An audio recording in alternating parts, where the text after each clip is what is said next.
Tina walked through the forest. She had been bored for too long and no one wanted to entertain her, so she had gone here instead. At least no one tried to get her to do something on the farm when she was here. She had been forced to be with her grandparents on their farm the whole summer. Maybe even become longer, because her parents were out working outside of town. And as you can imagine, there wasn't much to do on the countryside when you were a 13-year-old girl who only knew the city and the fun of it. She had kicked and screamed, then begged her parents not to do it. She didn't want to spend the summer with her grandparents. I mean, it was okay for a week, but not several months. She didn't want to go there. She would be bored to death. No one would want her, and all her friends in the city would have forgotten about her by the time she would be back. But her parents hadn't listened. They had to work, they said. They had to bring in the money, and right now, as the economy looked, they just had to go wherever the money was, which meant that Tina would have to spend some time with her grandparents. And she wouldn't die, they said. It wasn't so long, and anyway, she used to love to spend time with her grandparents. But Tina had protested and said that was when she was 5 years old, not now when she was almost an adult. What was there to do on the farm? Milk cows? No way. But they had refused to listen, and nothing more could be done. They had dropped her off by the farm on their way to work, wished her good luck, and said that of course she would find something to do. She just had to stop sulking. Which made Tina vow that she would sulk until they came back, just to make sure they knew how horrible time she had had there. That had been 2 months ago. By now she had stopped counting the days and weeks and just given up any hope of ever returning to the city. She was doomed. Her friends would have forgotten about her and no one would ever love her again. This was her fate. She kicked a stone as she walked. The sun shone through the trees and it reminded her of her summers here as a girl. She'd loved the forest, and she still secretly did. I mean, not that she would have told anyone, but that was the truth, deep inside. The stone she kicked hit another stone and shot off into the forest. And it landed with a crunch. Tina stopped. Why had there been a crunch? There was nothing in this forest that would give a crunchy sound. She stepped into the forest towards where the stone had fallen. And there was something shimmering on the ground, and she leaned forward to take a closer look. She remembered nothing after that. The people on the farm would start looking for her in a couple of hours, but she wouldn't be anywhere to be found. She had disappeared from the surface of the earth, it seemed like. Tina was on her hands and knees in the snow. Her head was spinning, and she had to steady herself on the ground. What just happened? Where was she? A high-pitched voice chanted nearby, "You came! You came!" Tina tried to turn her head in the direction of the sound, but the world started to spin and she had to look down again. Why was she in the snow? How had she come here? The last she remembered, she'd been walking in the forest on a summer's afternoon. The shrill voice chanted again, "You came! You came! I didn't fall from a tree! You came!" She tried to lift her head in the direction of the voice again, and this time the world remained still. And on a branch, not far from her, was a squirrel, dancing and jumping in the snow. "I didn't fall from a tree! And I didn't eat all the bear's mushrooms! The signs were right! I'm not crazy! You came! You came! You're our savior!" Tina closed her eyes and shook her head. A talking, chanting squirrel. Had she fallen from a tree, and this was all just a dream? And where was she, and what was this forest? She opened her eyes again. Everything still looked the same. She was in a forest, in the snow. She looked up at the branch and, yeah, there was a squirrel dancing there. "Come with me! Come with me!" it said. She looked away, ignoring it. This could not be real. It had to be a dream. And she would not acknowledge an incoherent, chanting squirrel dancing on a branch. That would be to go too far. It had to be a bad dream. "The signs were right! No one listened to me! They thought I'd fallen from a tree! But you came! You came! I was right! You're our savior!" The shrill voice rang through the forest, but Tina ignored it. Instead, she stood up and looked around. She was in a forest. She didn't recognize it at all. It didn't have the friendliness of the forest of her grandparents, but a sinister feeling to it and a wildness. You didn't go wandering around in this forest by yourself, she thought. "You need to come! Hurry!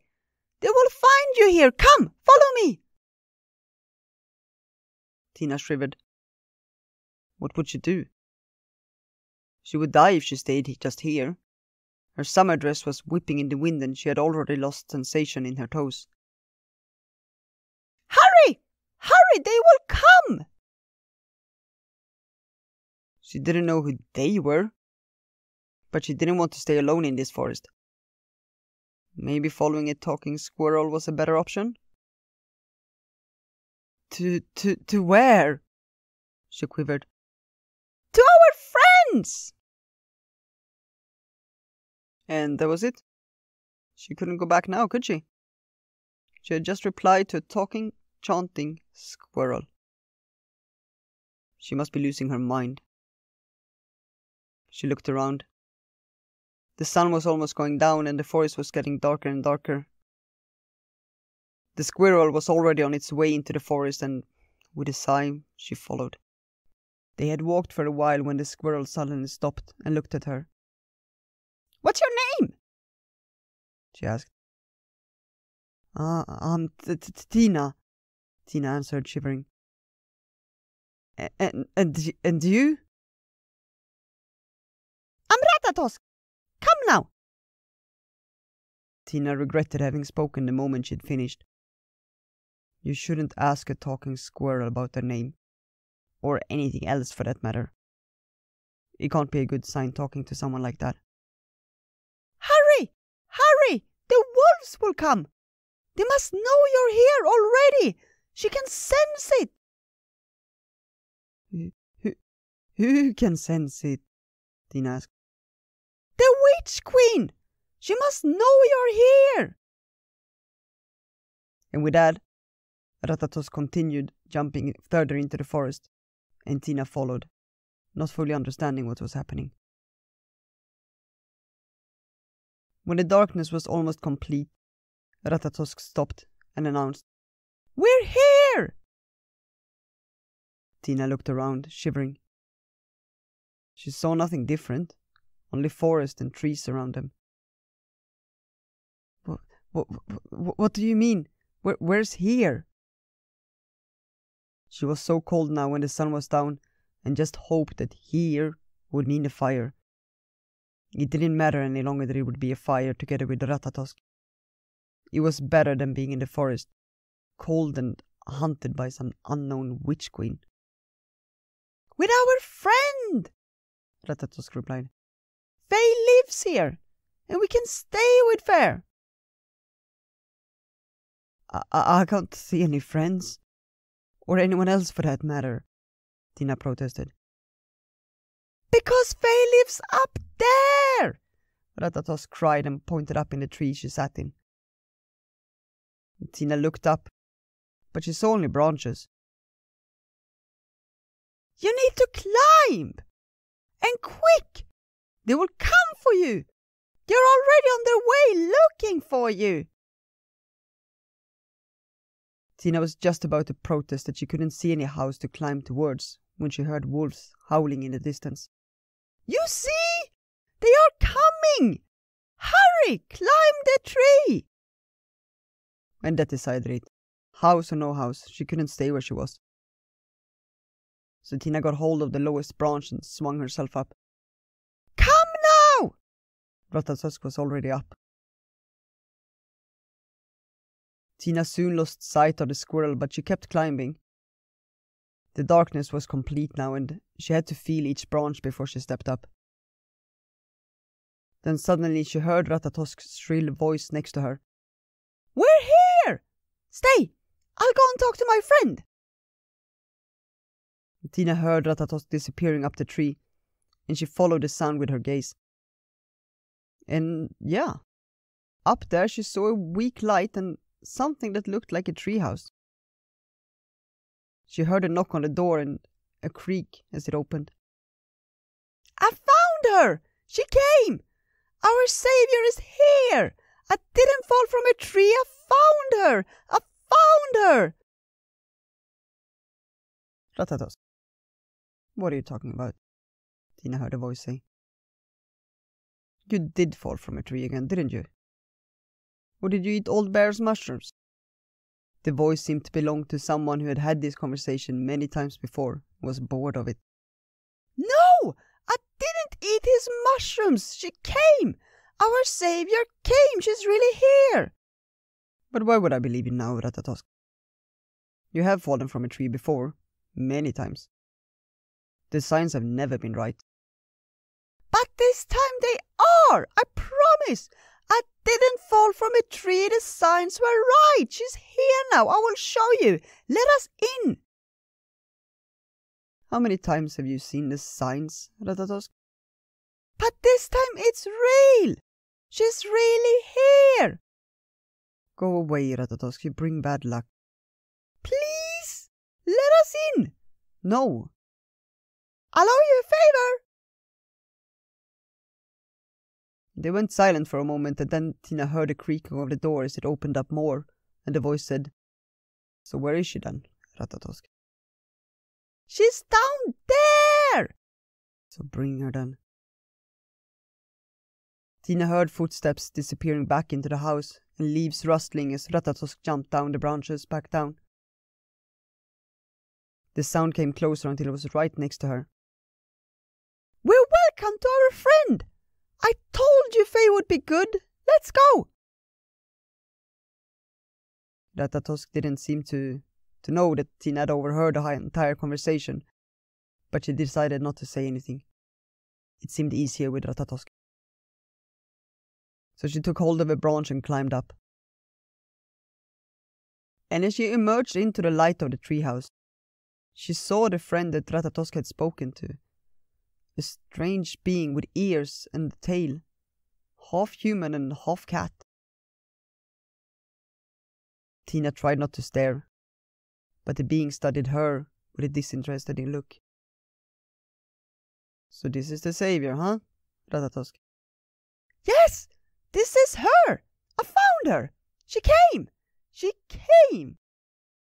The cat being sighed, then turned and walked back into the house, and Tina and Ratatosk followed her. They came into a small house, where a fire burned in the corner. Tina shivered violently now.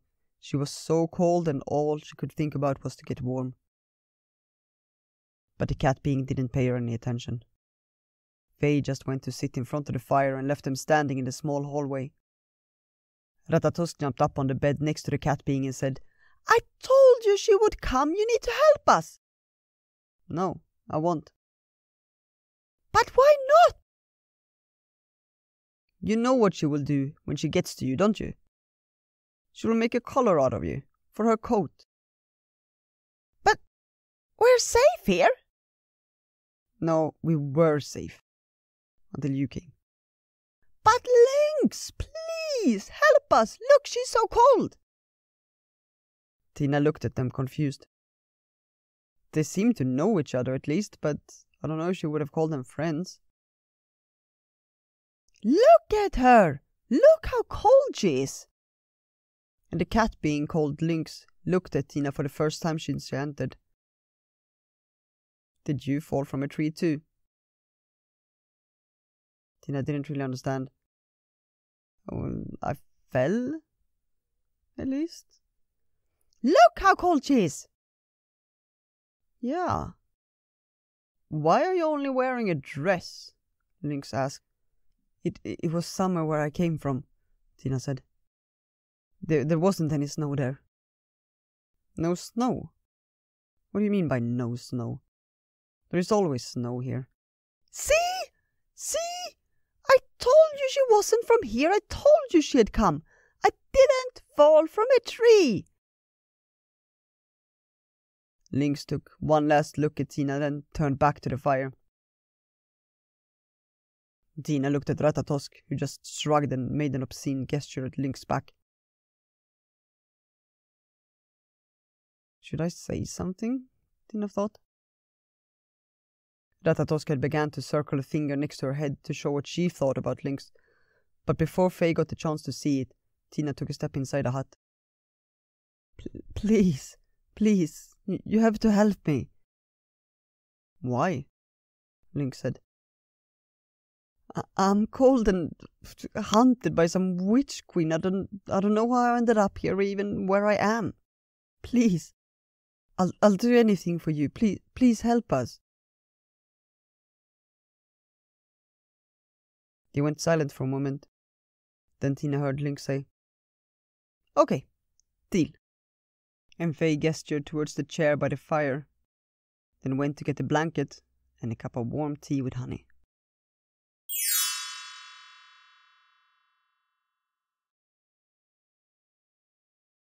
And as Tina sat there in front of the fire with the warm tea and the blanket around her, it's like reality hits her. This is real. She's really trapped in this place. And there's a talking squirrel and a mean being with cat ears and tail, and Tina doesn't understand what's happening. And it all became too much and she began to cry. It must be a dream. I must be dreaming. Then Lynx leaned forward and pinched her. Ouch! What did you do that for? To see if you were dreaming or not. If you had been, you would have woken up by now. Ratatosk jumped up next to them. Why are you so mean? You've changed so much.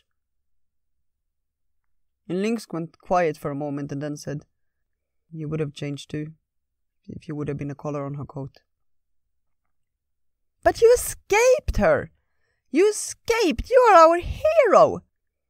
Lynx didn't reply, but Tina heard Fair murmur, Yeah, I escaped. But Ratatosk was too excited to stop. And now we have a chance! This is our savior, she's our hero! And with the two of you we stand a chance! We can try again! But Lynx just looked at her and said, There will be no second chance. And Tina looked between them, not understanding what they were talking about. But you promised to help me. Lynx didn't reply, and the comfort that Tina had felt earlier was slowly changing to fear. What would she do if Lynx wouldn't help her? Then she was stuck here in some strange world with some strange beings and didn't even know how to go home. And then there was some witch queen hunting her, and she didn't know what to do about that either.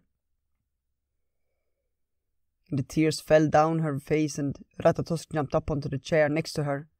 You made her cry now! Shh! Lynx hushed at them, and Tina fell quiet. They're coming closer. They're sensing her. Tina was just about to ask who, when she heard the wolves howling in the distance again. She wrapped the blanket closer around her, and even Ratatosk went quiet. They won't find us tonight, Lynx said. Their senses are not that good. But we need to leave in the morning. This is not a safe place any longer. And Faye turned to Tina and said, I will help you. Ratatosk began to jump up and down. Yes, I believed in you. I knew you were good. You're our hero. Together we'll stand a chance. But Lynx just turned away from the window and said, we should go to bed. There's a long way in front of us tomorrow. And Faye left to prepare for the night. And when Lynx had left, Ratatosk jumped up on Tina's shoulder and whispered in her ear, Faye's a good person. Faye really is. Faye doesn't mean to be like that. Faye's just changed. But why? Tina asked. Faye escaped from the mines. What mines? And why was Faye there? And at that moment Lynx came out of the bedroom and said, because I trusted someone who fell from a tree. And Ratatosk looked at Faye. But you saved us! Both me and the others! Yeah, I did. Lynx didn't say anything else, but Faye seemed restless. But in the end, Faye just gestured towards the bedrooms and said, let's go to sleep. It's a long way ahead of us tomorrow. And so they went to bed. But Tina couldn't sleep. She lay on the bed that Lynx had made for her on the floor and thought about everything that had happened. She felt lonely in this strange world, lost and confused, and Lynx scared her a bit. And then there was Ratatosk. Ratatosk was nice, but Tina understood why Lynx said that she'd fallen from a tree. There was nothing bad about her, but definitely something different. Tina suspected she was kind of one of a kind among talking squirrels, and she began to cry again, lying there on the bed. But then she heard a door open, and Lynx came in to the room. Faye went over to Tina and lay down next to her. It's cold, Faye said. It was a bit strange, but Tina felt so good to have someone next to her, even if that person also was a bit strange. It was less lonely and she felt better already. She wanted to ask Lynx about this world and what it's all about, but Lynx pretended to be asleep. Tina knew that because she could feel Fairytale tickling her legs, but she decided not to say anything. She could ask Fair more questions tomorrow. And in the end, Tina fell asleep. In the morning, she woke up and went to the kitchen. Ratatosk and Lynx were already there, and Lynx must be in a foul mood in the morning, Tina thought, because even Ratatosk was quiet around Fair now. They ate breakfast, and then Lynx began rummaging through Fair's wardrobe, looking for clothes for Tina. When Faye found them, Faye threw them to Tina and said, "Put it on. It's a long way ahead of us and it will be cold." "Where are we going? Where are we going?" said Ratatosk. "We need to leave this place. The wolves will find it." "But where are we going?" And Lynx took a deep breath and then said, "We're going to Old Bear." "To Old Bear? For mushrooms?" "No, you will not eat mushrooms with him." "But why Old Bear then?" "We'll need supplies for our journey." "So where are we going?" And Tina just looked between them. She didn't understand what was going on. "We're going to the palace," Lynx said in the end. "To the palace? But why? She'll be looking for her. Why are we going there? I don't want to become a collar on her coat." Ratatosk sounded miserable. "And she'll take us to the mines as well." "She will never expect that we go there. She'll think we'll hide," Lynx said. "But why? Why the palace?" Ratatosk sounded like she would cry now. "But Ratatosk, you told me she's the hero. She's our savior. She will defeat the queen. This is your story. This is your dream. This is what we've been fighting for so long, and now the time has come to overthrow her, once and for all." Ratatosk looked up at Lynx with admiration, tears forgotten by now. "You're back, Lynx! You're our hero! You're back!" "Let's go." They walked the whole day, and in the afternoon, Tina finally went up to Ratatosk and asked, "But what am I supposed to do?" "You'll overthrow the queen, just as the story said. You're the savior. You come from the land of sun. But I don't know how to. And Ratatosk went silent for a moment, as if this thought had just occurred to her when Tina said it. She jumped up on Link's shoulder and said, Lynx! Maybe she will need some practice. But on whom should she practice on? But maybe start with something simpler. Maybe she could just try her magic here. Don't be stupid. If she'll use her magic now, the Queen will know we're here. And as Tina heard their conversation, there was a growing worry in her stomach. But I don't have any magic. What if I fail? But Lynx just looked at her. You have magic and you will not fail. You are our hero. You come from the land of the sun. And Faye turned and began to walk again. They kept walking, and when the sun had almost set, they arrived at the old bear's house. It was an old tree trunk made into a house. And this was his territory, his magic. Not even the wolves dared enter here. And he had sensed them coming, and stood by the door, welcoming them. Come in, come in. His house was full of herbs and jars and different potions. Tina saw pots boiling on the stove, and she was happy to be warm again. So you finally came to visit an old friend, Bear said to Lynx. It's been a long time. Yeah, Lynx said. We need supplies for our way. You don't even say hello to me in a proper way? Lynx, what happened to you? You know what happened to me. And who is she? Old Bear gestured to Tina. She seems so different from you, Lynx. She seems happy. Almost like Ratatosk. She is happy. You should learn from her. But Lynx ignored Old Bear and just went to sit down by the table. And Old Bear seemed to drop the subject for now and instead said, You must be hungry. I'll bring some food. And they sat down by the table and Lynx whispered to Tina, Don't eat the mushrooms. But Old Bear heard fair and said, But why not the mushrooms? They are so tasty. Yes, they can upset your stomach, but they are very tasty. Tina giggled as the Old Bear brought the food onto the table, and they began to eat. When they had finished, Old Bear sat down by the fire and began to tell them stories. There were stories about the sun and the flowers and the blue sky, and Ratatosk listened to them as hypnotized. But Lynx just stood up and said, I'm not a kid, I'll go to bed. And when Faye had left, Old Bear turned to Tina and asked, So, who are you? I've never seen you around. And Ratatosk jumped up and down excitedly in response and said, She came! She's the hero! All the signs were there just as you told me, and she came! And Old Bear turned to look at Tina surprised. Really? Did you come from the land of the sun? And Tina nodded. So the old stories are true then. And he went silent for a while, contemplating. I almost stopped believing in them, he said in the end. And what stories? Tina asked. And Old Bear smiled and said, Stories about Queen of Summer coming back. But I'm not the queen.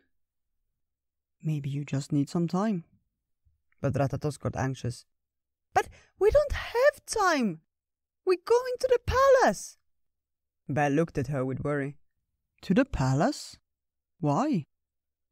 Lynx wants her to face the queen. Is that so? But she's just a girl. I know! But Lynx, Faye saved us. Faye saved all of us. Bear nodded his head. Yes, Faye did save us. So what happened? Tina asked. And with that, Old Bear leaned back in his chair and said, It's a long story. It started when the King of Wolves rebelled against the Queen. That day, we saw the sun shining in the sky for the first time in a long time. Yes, we saw it! It was a sign! Yes, Ratatosk, it was a sign. But there are many signs, and they can mean many different things. And he turned back to Tina. Many followed the king of wolves and refused to obey the queen.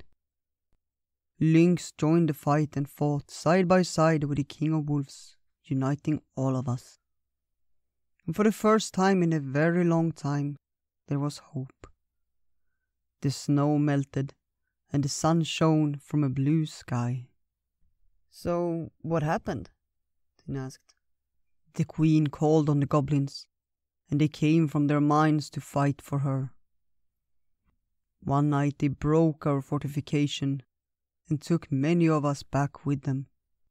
And the queen sent ravens with an ultimatum after that. We either surrendered to her, or our friends and family would never see the light again. And we were all so worried. What should we do? Give up the fight? Or give up our loved ones? We met and talked and discussed the options, but couldn't agree on anything. And then, in the morning after, Lynx and the king of wolves were nowhere to be found. We looked everywhere, but no luck. Soon afterwards, our friends and family came back, and we realized what they'd done. They had gone to the queen and surrendered to her. And it wasn't long after that the queen forced the wolves to follow her as well. And they did. For fear of what would happen to their king if they didn't. And since that day, we've never seen the sun again. Tell her the rest! Yes, Ratatosk, I will tell the rest. 'Cause you see, he said to Tina, one day, many moons after they had disappeared, Lynx returned. Faye must have escaped, but no one knows how. No one escapes from the mines. But Faye's never talked about it. There's been one thing we noticed, and that is how Faye changed. Faye wasn't the same Lynx as before, and I'm afraid that a part of Fair is still in the mines. Tina felt sad hearing what had happened to Lynx, but Old Bear just said, "But I'm happy Faye's found a friend. Maybe you will help Fair find what Faye's lost." "But Lynx, she doesn't have any friends?" Tina asked. Bear laughed. "No, Faye pushed them all away. Only Ratatosk can stand Fair. But she is special, you know that. There's an old story too, about when she fell from a tree. But you look tired. Maybe you should go to bed. There will be other nights full of stories that will bring more light into your heart. Come, you can sleep safely here. Neither ravens nor wolves dare come to my place." And with that, they got up and Tina went to bed. And she went to lie down next to Lynx. "It's cold," she said. Lynx didn't reply, but Tina could feel Fair flickering tail tickling her legs. She smiled to herself and fell asleep.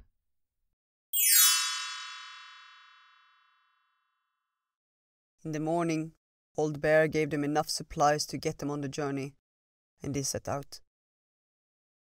As they walked, Tina thought about what Old Bear had told her, and she knew how to do something and help the others. She didn't know how yet, and she didn't know what it meant to overthrow the queen and her magic. But she decided that she would do something. She'd be like Lynx.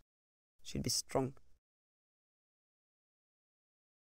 And they walked for many days, sleeping in empty tree trunks and nesting in the crowns of the giant oaks that lined the way. And as they went on, it got colder and colder, until one day Lynx said, "We're almost there." And Fate took them to the palace wall, and they began to climb it. Tina didn't see any guards, but Lynx had told them that the queen didn't need any. No one dared to disturb her.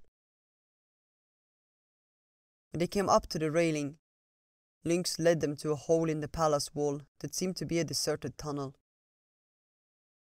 And Tina hesitated for a moment but when both Ratatosk and Lynx crawled in, she followed. It was cold and eerily quiet, and she had to tell herself to be strong as Lynx, be brave like Lynx. And after some time, Tina heard Ratatosk whisper, I see a light! We're almost there! Lynx looked ahead with gritted teeth and set face. Good. Let's go. They crawled through the tunnel to the end and came out into a corridor. I know where we are, Lynx whispered. Come, follow me. And Faye began to run, stopping every other meter to make sure no one was around. And as they turned the corner, Faye halted and pointed to a door on the other side of the corridor. That's her room.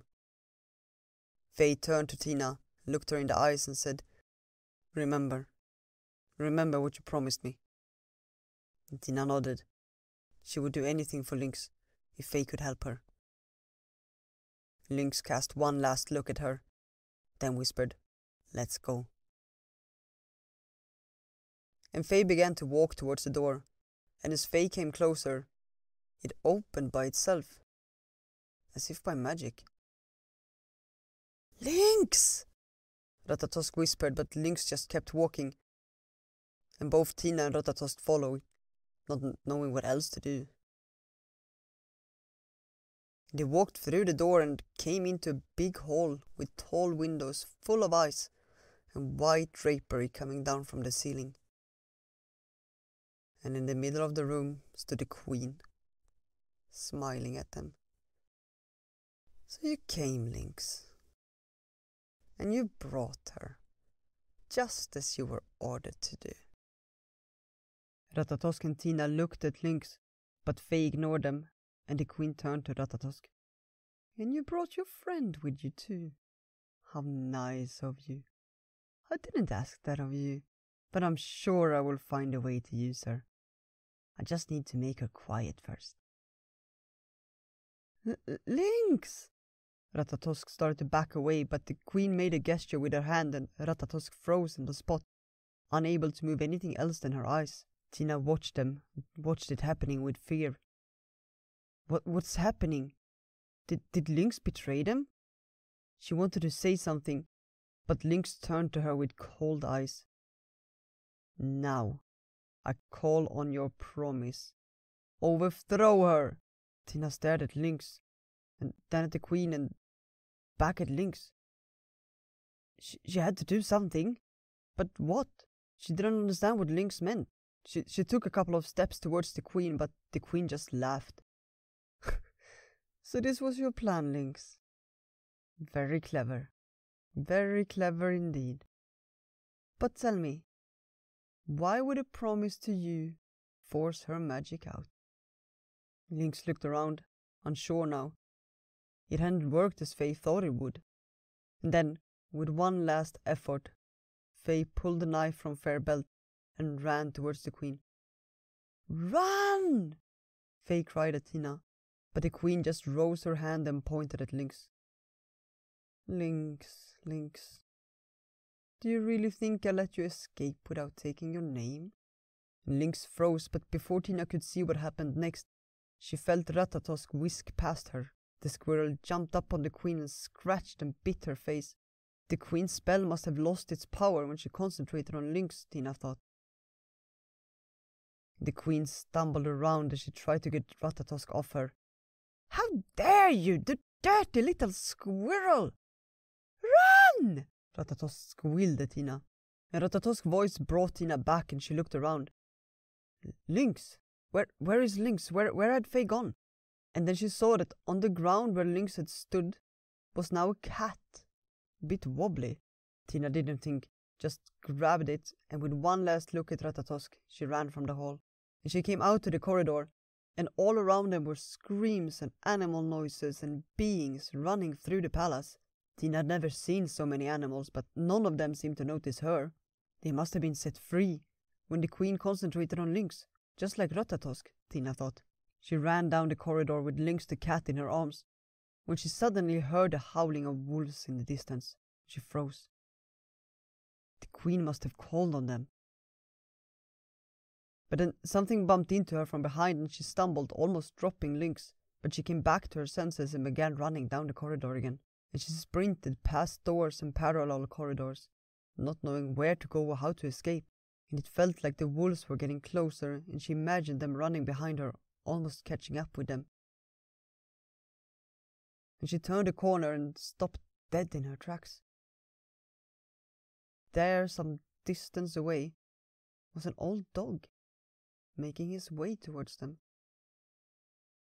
And Tina hesitated. It wasn't the wolf, she could see that, but she wasn't sure if he was friendly. As it came closer, she could see it was limping and badly ragged. Maybe it was okay.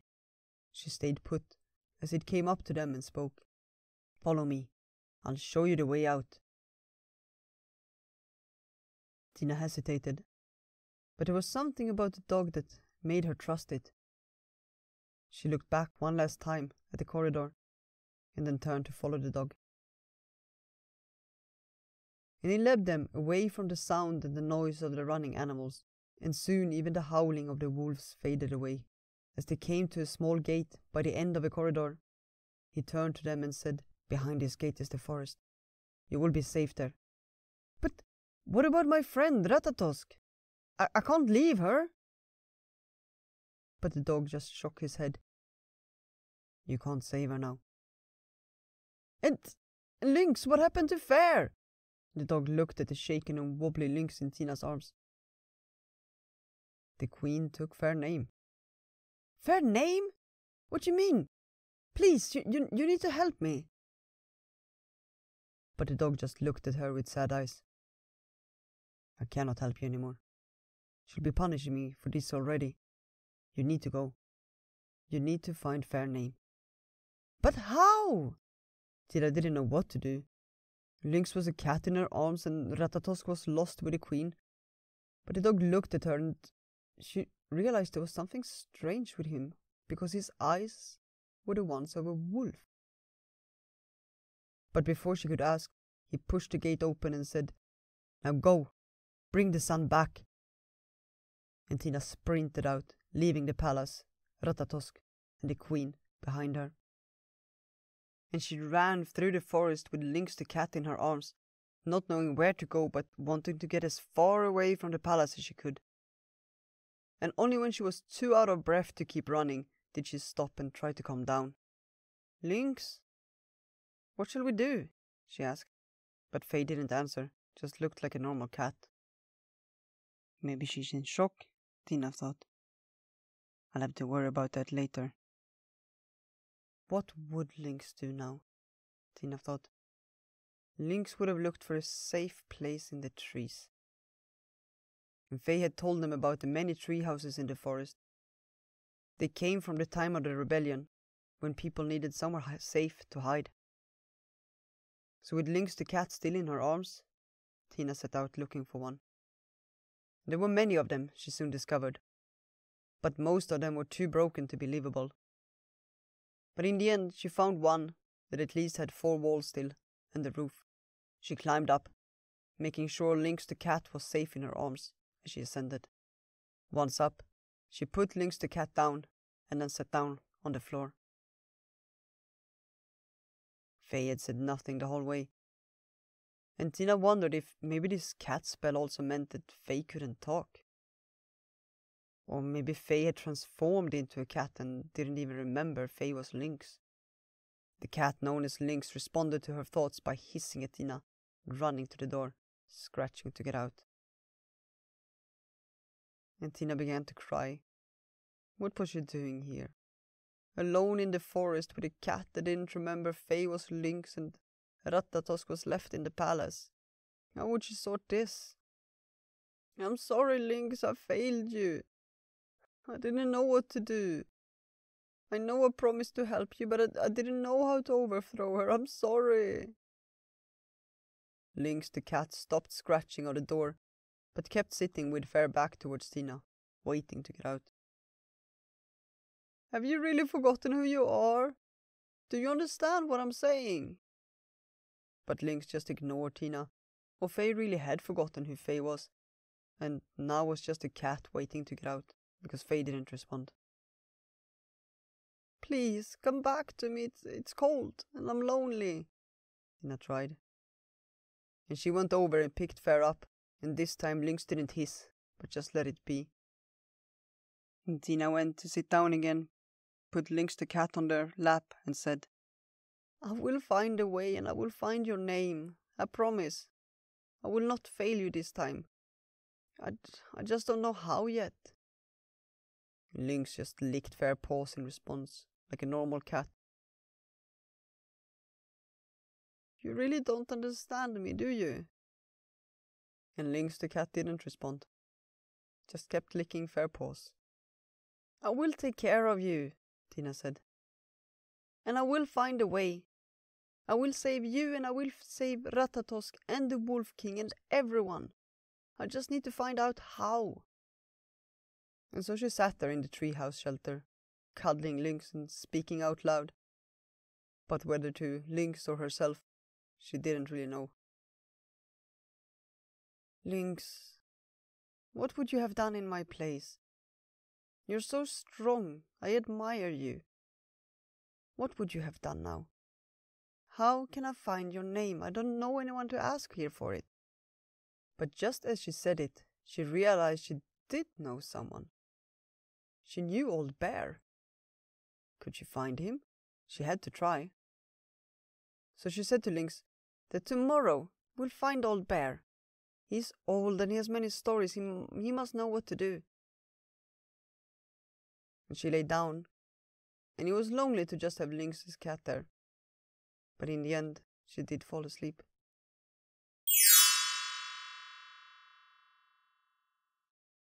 She woke up the next day, Lynx still in her arms, and they set out. She didn't know where they were, nor where Old Bear was, but she walked through the forest in the direction that they had come from the day before. They walked for a long time, not seeing anything else than trees. Lynx still hadn't said anything, but Tina kept speaking to Fair the whole day, as if Faye understood. It made her feel better, less lonely. But they walked and walked, and when Tina was almost ready to give up their search, Lynx jumped from her arms, hissed, and disappeared into the forest. No, Lynx! Come back, Lynx! Tina ran after Fair, but she only managed to take a couple of steps when she realized that she's standing in front of Old Bear's tree. She looked around. What happened? How did she end up here? She heard the door open, and Old Bear came out with surprise on his face. Well, come in, come in. There's no good standing out here. Tina walked over to him, still in a daze. But what happened? How did I find this place? If you really want to find me, you will. That's part of my magic. And then he looked around as if suddenly realizing something. What's happened? Where are the others? And Tina began to cry and told him the story of the palace and the queen, and how Ratatosk had attacked her, and how the queen had turned Lynx into a cat. And now she had to find Lynx's name, but she didn't know how or even what it meant. Oh dear, you better come inside. And he led her into the house and poured her a cup of strong tea. Then he sat down and said, So it didn't go as Faye expected. Tina shook her head, still crying. But I don't understand what happened. Bear leaned back in his chair, thinking. It looks like the Witch Queen allowed Fair to run away last time. But not before she'd put a spell on Fair. She must have wanted to use Lynx as a spy. Because if you would ever come to this world, and someone would have found you, they would have taken you to Lynx, just what happened. Faye's still an official leader. And in that case, Lynx would have been forced to take you to her. But Faye tried to overthrow the queen. Yes, spells are not almighty, And I guess Faye tried to manipulate in the best Faye could. But it didn't work. And what should I have done? I don't have any magic. Magic isn't as easy as just waving a wand, Bear said. You will find it. But Lynx must have hoped Faye could force it out of you. Silly Lynx. And Tina felt more and more hopeless. And what about her name? What does it even mean? And why would the Witch Queen take it? That's old magic. If your name is taken, you are bound to the person until you get it back. But how do we find it? I need to give it back to Fair. But Bear said, if the witch took it, then only she can give it back. And Tina began to cry again harder. But I promised Fair that I would find it. I have to give it back to Fair. And Faye's just a cat. A cat! Oh, Faye will be even angrier with me now. Old Bear looked at her. I don't think Faye's angry with you. I think Faye's ashamed of what Faye's done. Tina stopped crying and looked at him in surprise. But Faye's done nothing wrong. Faye tried to use you. But Faye had no other choice. And Faye tried to save us. That might be true, but still. The witch bound Fair with a spell, and Lynx must have suspected it. And you were Fairchance. Faye's just too ashamed to speak to you. Tina looked at him, bewildered. Speak? Faye can speak? Of course Faye can. The witch just took Fair name, not who Faye is. But let's not worry about that now. It's getting late, and it's time for bed. Maybe tomorrow we'll have some ideas about what to do. There must be something we can do that will give Fair back Fair name. And Tina went to bed, and as she lay there, she heard something scratching on the window. She went to open it, and Lynx the cat was standing there. Faye jumped onto the bed and said, "It's cold." Tina ran to Fair on the bed. "You speak! I was afraid that you had turned into a normal cat." She hugged Fair, but Lynx just said, "You're strangling me." Tina looked at Fair. "I'm not angry with you, Lynx. Can we be friends again?" Lynx looked up at her, and Fair cat face was one of surprise. "You're not angry with me? After everything I've done, you still want to be my friend?" "Yes, I'm not angry with you. And I failed you too, but it doesn't matter. Now we have each other again, and that's what's important. I'm gonna find a way, for you and for everyone. I'll save you. I meant everything I said to you." Lynx cuddled up against Tina, and soon they fell asleep. The next morning they woke up and went to the kitchen together, and Old Bear served them breakfast. And he said, "I've been thinking about this. There might be someone who can help you. In the hills, north of the forest, there's a lake, and in this lake lives a fish that is even older than me. And I believe she's always stayed underwater and is out of reach of the Queen's magic. She may know things that no one else does." Lynx and Tina looked at each other, and Lynx said, "Well, let's go there first then. Maybe the old fish will know more secrets. Maybe she can teach you how to use your magic too. And she must remember the days when the sun was still shining." So the decision was made, and Old Bear gave them provisions on the way, and they set out. And they walked for many days, until one morning they saw a lake in the distance. When they came to the shore, though, they looked out over it and realized it was an enormous lake. "How do we find a fish here?" Tina asked. "Shall I swim?" She turned to Lynx, but before she was around, she heard Fair hissing, and from the surrounding bushes, wolves emerged. "It won't be necessary to swim," the leader of the wolves said. "The Queen knew you would come here. Where else would you come for secrets no one else knows about? It was so obvious. He shook his head. Just a little girl, that's what you are. Lynx hissed at them, but the wolf turned to Fair with a patronizing smile. And you? Did you plan to run and abandon your other friend too? He turned to the wolf pack. Let's go. The queen is waiting. And they didn't have any other choice than to follow. So with Lynx in her arms, Tina walked with the wolves back to the palace. But it was a long way, and Tina knew it would take them many days to reach it. She hugged Lynx and whispered, "It will be okay. We will find a way." They walked the whole day, and when the night came, they stopped to rest. Tina and Lynx found a hole in an old tree trunk where they crawled in, and the wolves guarded them from the outside.